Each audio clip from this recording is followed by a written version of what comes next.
Great. So well done in installing Python and writing your first few lines of code.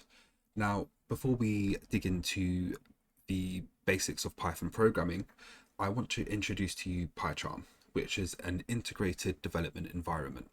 And it's generally what we use when we're working with Python in our day-to-day jobs or writing any scripts or just working with Python in general.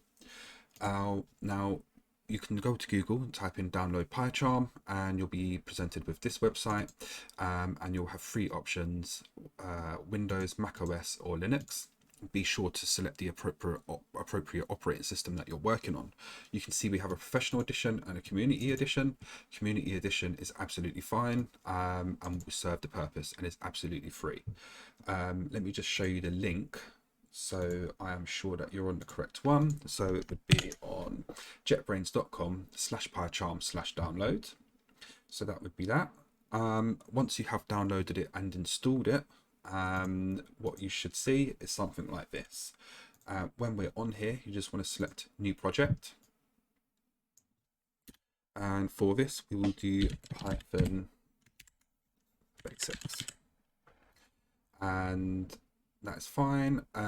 It would say here create main.py welcome script. We'll untick that and click create. You should do something very, very similar, and we should be presented with this. Once we're on here, we're exactly where we need to be, and now we can start digging into the basics of Python. So yeah, see you on the next lecture.